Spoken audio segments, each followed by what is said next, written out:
Welcome to the BX Podcast. I'm your host, Ryan Fowler, and we have another exceptional guest to share their insights and area of expertise with you on the show.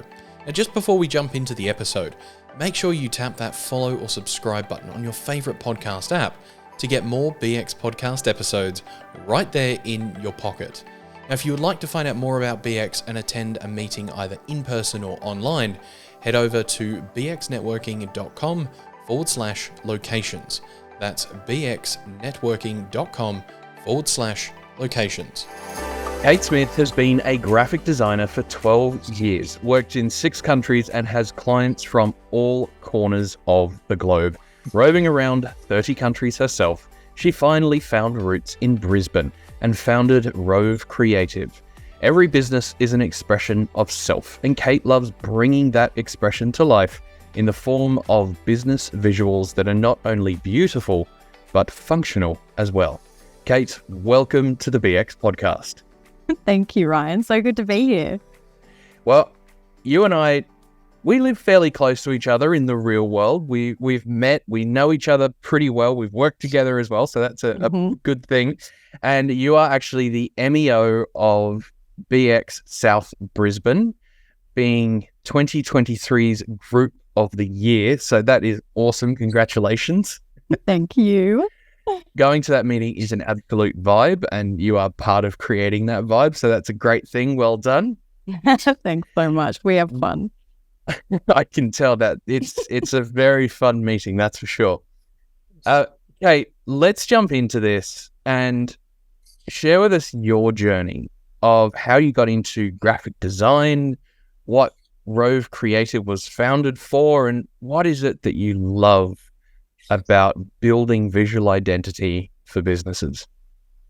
Okay. Well, if anyone saw my maths book from high school, they would probably assume I was not going to get into a field related to that.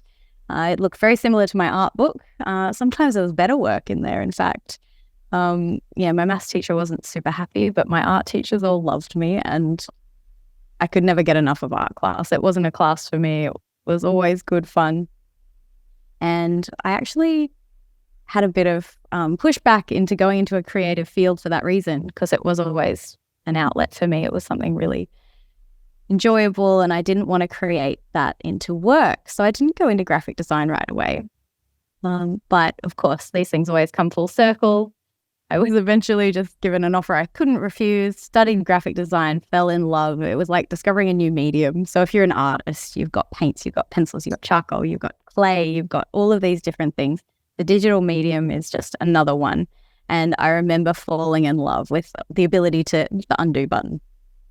You just can't go past that thing as an artist. As an artist, there's so many times you'll do something and then you're, oh no, I've ruined it.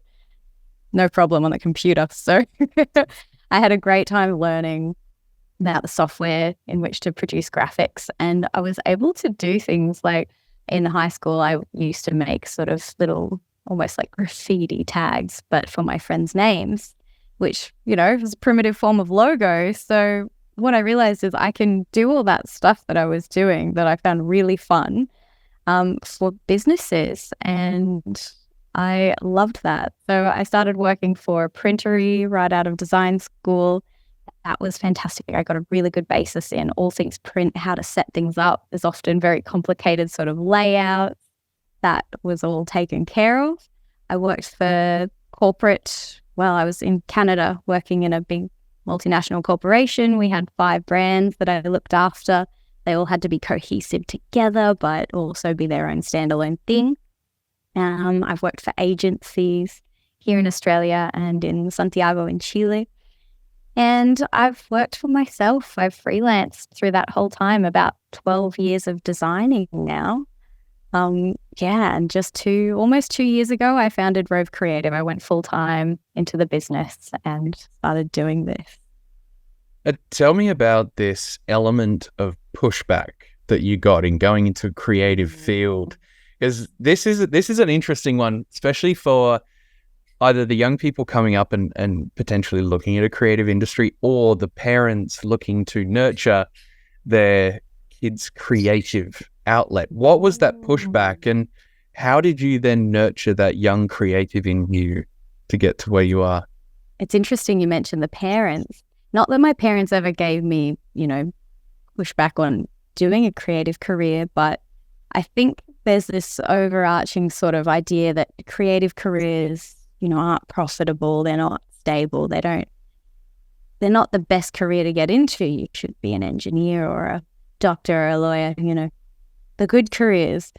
My parents didn't have any real opinions in that way, and they knew I was creative. They were happy for me to go into those creative jobs. But I think Mum got me to do a business administration course pretty much out of high school, which was fantastic. It gave me a lot of skills as a brand new high school graduate with no idea what I was doing in the world. I was immediately employable and had a lot of things to bring to a workplace. So I worked like that for a while. And then a friend of mine was doing graphic design just at TAFE. And this is someone I went to high school with. And I just thought, oh my goodness, if she can do it, then this is what I should be doing. This is going to be much more fun than answering phones. Not that I don't love talking to people, but yeah, but talking to people and doing reception, they're very different roles. Yeah, a little bit different. So I jumped on it. I quit my job and I started studying design full time and never looked back. I think it was just this little hurdle of, no, this is my fun thing. This is what I do for enjoyment, and trying to bring that into a work situation. There's a couple of things. It's your limiting beliefs, for one, like, oh, maybe I'm not good enough to do this for a job. I'm just, I just like drawing, or I just like art. So there's that. And there's also, what society tells you, that it might not be the best career. It might not be profitable. It might not it might not open the doors you want in your life.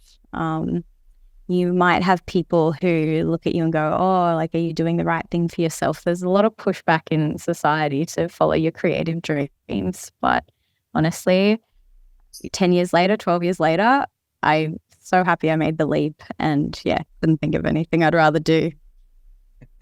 I love that. And I love having conversations with other creatives, because for the people that aren't aware, being as well as being the BX podcast host, I also run a video production company, being in that creative space, and I absolutely agree with you, Kate. It's one of those things that once you go into it, it is so incredibly rewarding when you hit your strides in it.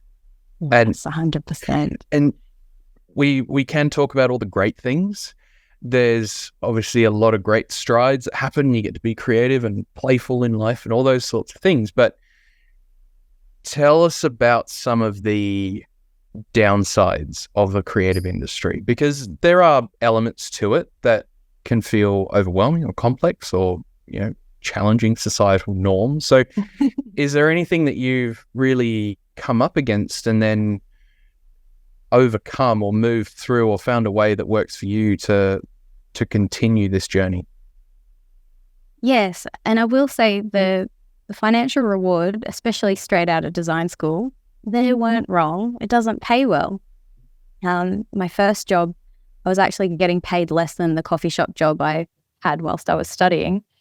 But I think the overarching thing is you got to know your worth. I actually asked for a pay rise in my 3-month, the probation period. We had a meeting right after that. And for me, I was kind of like, well, is it worth it to be in this role? Because the other thing they don't tell you is your first role out of school is not going to be as creative as you would probably like.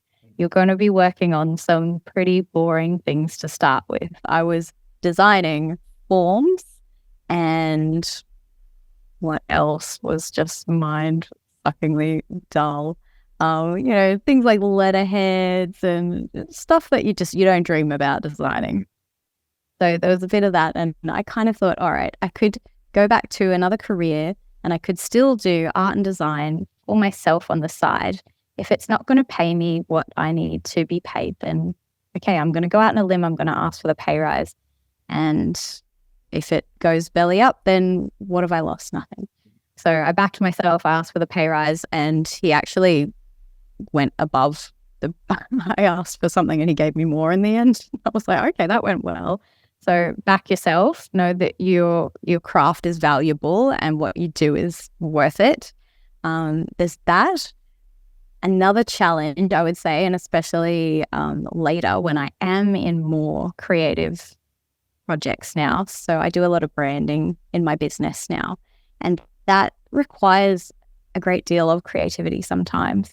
And as a business owner, we all know we wear a lot of hats. So you might be in your business development hat and you've made a bunch of calls and you're really in this frame of mind that isn't free and creative. You might be in a really directional mindset, and then you've got to let go, and design and creativity, I think, in its essence is play, which sounds ridiculous, but what I do is play with ideas on my computer until something comes out that's like, that looks really cool. That is what represents this brand. This is going to work. But you can't just go straight to that. You've got to mess with it for long enough that it comes out.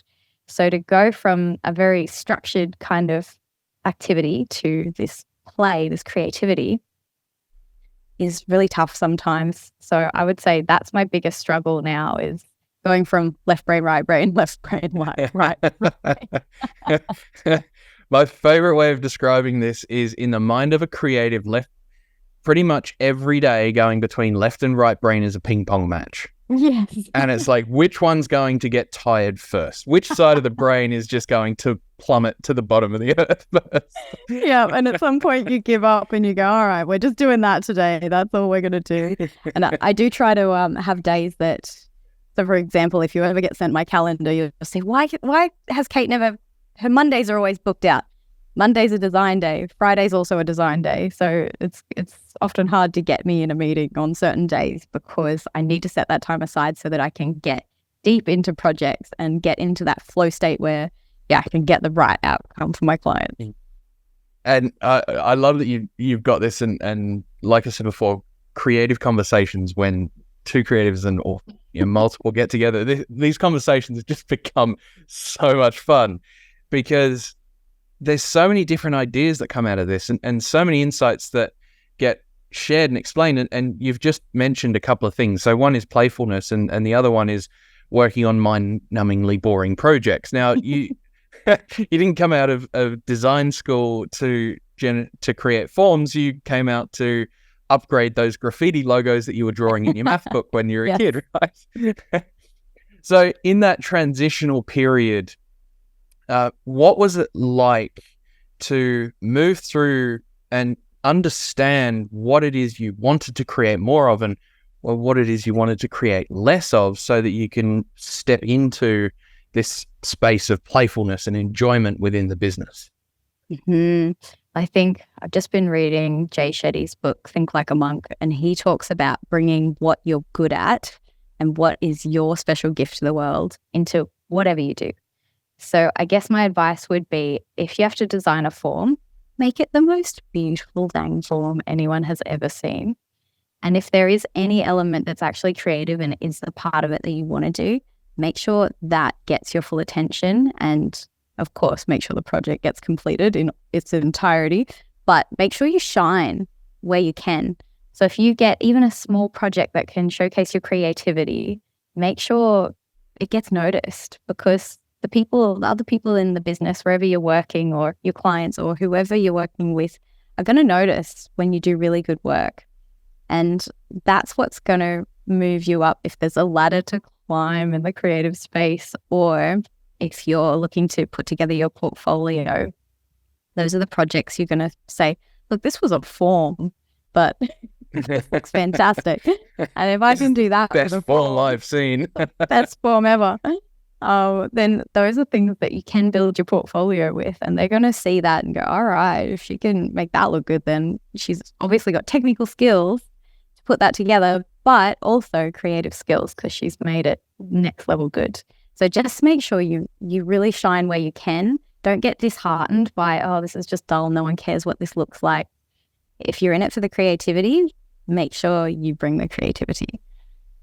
Yeah, and there's definitely this element that has to be balanced with logical impact, and that definitely refers to a form. There's obviously a lot of other things that tie into that, which we'll jump to in a second, but I want to expand on this area of playfulness and what that means to you, and then how you see that play out with the results that you create for other people. Well, okay. So people think this is counterintuitive, but creativity it has a structure. You need to create a container in which you can be playful. And this is why I think people often struggle to create their own logo, because they do one or two things and like, it's not really working, forget about it. Or I'll just use that and it's fine. What I do is, obviously I have to set aside the time. And then I have a set of steps that, this is a process I've built up over the years that I use every time. And I know, even if I don't feel creative at all, I don't feel like doing the project, I have no good ideas for this particular brand or this particular project, I know if I sit down and I start the process, it will start coming. So you have to put a structure in place for you to be creative. And I have an intern and she said, it's so hard to design when I have to use this font and I have to use these colors and I'm like, oh, you will love that one day, because the more structure you get, the more creative you actually become. Because creativity isn't, bright colors and fancy fonts. It's doing the best job within the confines of the brief. So the more restrictive your brief gets, the more creative you have to be to make it good. And that's the challenge in the end. And that's what we grow to love. So yeah, I make sure I have the time, the structure, and then let myself drop into that playtime where it's just an iterative process. Let's try this. Oh, that wasn't cool. Let's try this. Oh, that was pretty cool. Let's try this. And I hate when people see my actual working documents, because nobody could understand it. Exactly. Yeah, it really is a process. And you mentioned this box, this creative container. This often in the creative space ties into the brief. What do you want to create, and how are we going to fit it within this realm? There's definitely that element within it. What about the complete, off in the stars kind of opportunity that may also present to explode the box, break out of it? Yeah, explode the brief. Yes. Yeah, this is something that happens too. So I'll be working on a project and I'll suddenly go, this doesn't work. They've asked me for this, but they've also asked me for this, which is kind of the opposite. And you start to pull it together and go, oh, the actual answer is something different altogether. And this is when it gets terrifying, because you're pretty sure that's the right answer for their business, because you've talked about their business with them, you've gone over everything, you know what they want to express, but what they've more or less asked for is not functioning. It's not representing them. So yeah, this is where creativity gets scary, because you go, all right, I'm going to create this thing. And thankfully in brand design, I always give 3 concepts.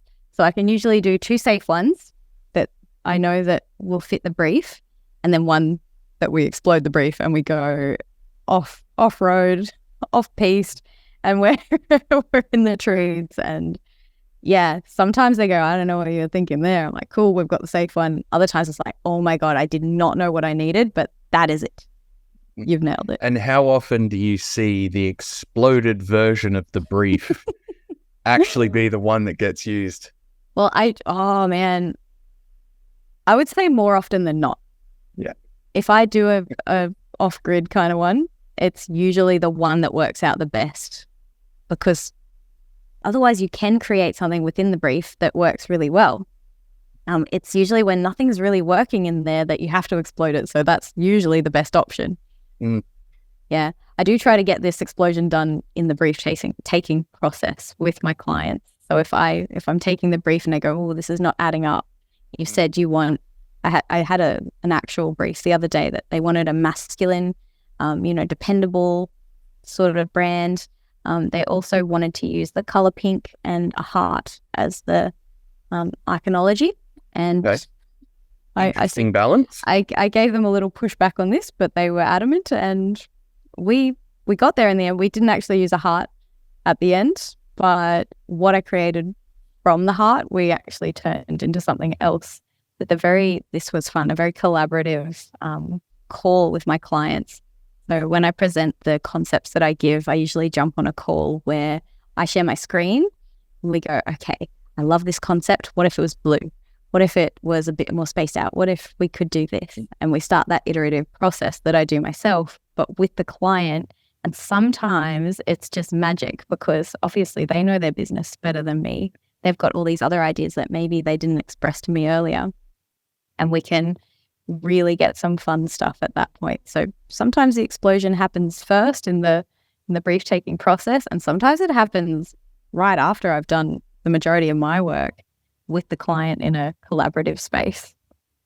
Yeah, that's interesting. And with the briefs that you get, I know I've experienced this, and I then have to go and think outside the box for it of the conversation that's been had. And when you get that brief, how many times does the brief come from a place of logic rather than a place of creative impact? Yes, and I guess this is why our industries have such value, because some people, they don't want to think creatively, and they're not interested in the way visuals impact people, because maybe it doesn't impact them. Maybe they're very logical and they appeal to rationality, and nothing about a visual would actually inspire them. I feel like this is the kind of client these briefs often come from, where they've given me cold, hard facts and nothing to really dig my fingers into. This is when you've got to draw it out a little bit more, or explode the box and go out on a limb and hope for the best. Sometimes I go back to them and I ask for more, and I, can ask them more wacky questions. If your brand was an animal, what animal would it be? And they hate this, but sometimes it just starts another conversation. It's not necessarily about the animal. It can just start another conversation about the personality of the brand. It's like, oh, well, if I had to make it an animal, I guess it would be a wolf. Of course, X, Y, and Z. And then you're like, now I've got X, Y, and Z to work with. It's not going to be a wolf, but I've got loyalty and teamwork and badassness. I don't know. Yeah, well, you're not going to howl at the idea, but you've got something to work with. I had to throw that one in there. Well done, Ryan. So once you start getting this process, you're going through it, you're getting the creative ideas, you're feeling inspired, you're helping the client feel inspired, because that's often a big part of really helping a brand land. Mm-hmm.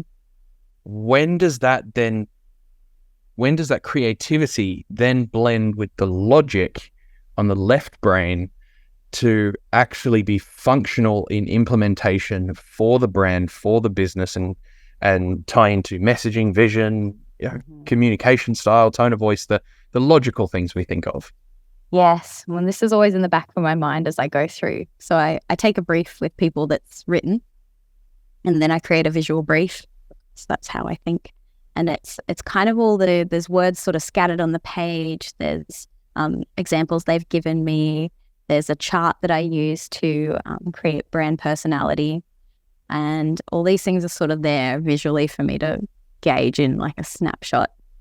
And that's kind of always in the back of my mind when I am designing. And I will go completely off-road sometimes and explore an idea and then come back and go, oh, that doesn't match anything that we spoke about. All right, it was a cool concept, scrap it, doesn't work. So yeah, you've got to pull yourself back sometimes and go, is this actually what the client needs? Is this what's going to move the needle for them? Because it needs to appeal to their target audience. That's the bottom line. I know a younger... Because it does have to have that function factor to it as well. Oh, yeah. And I always tell people I design logos responsively, which if you've done your website, you'll know responsive websites go from desktop to mobile very well, and no information is lost, nothing drops off the page, everything fits beautifully. So if you've got a logo and it's only in one format or one layout, you might struggle. So if it's square, you've got this very square logo, and then you've got the header of your website, it's going to be very small because the square at the top of your website is going to be tiny. But if you've got a linear one that's more of a rectangle, a long rectangle, that's going to sit nicely on the top of your website.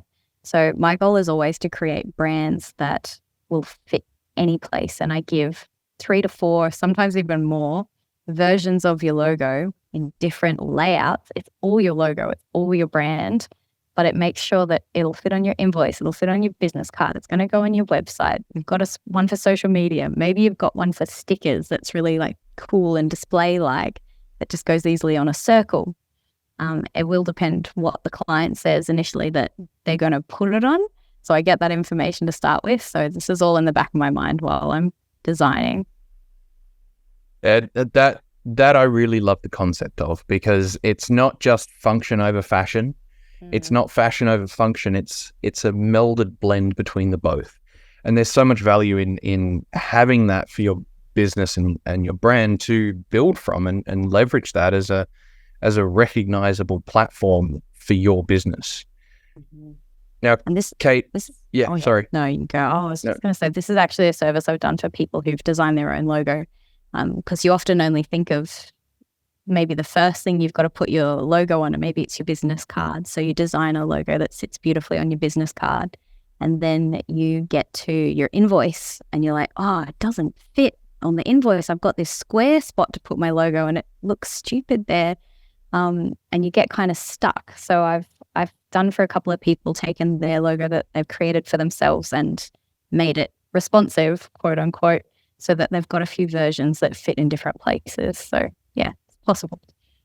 Yeah, that's brilliant. And it's definitely a value add to the service that many people might not have thought of, especially if they're going into this for the first time or really only kind of implementing a real brand for the first time in their business, which, yeah, there is a lot of value to that. I can't stress that enough for people.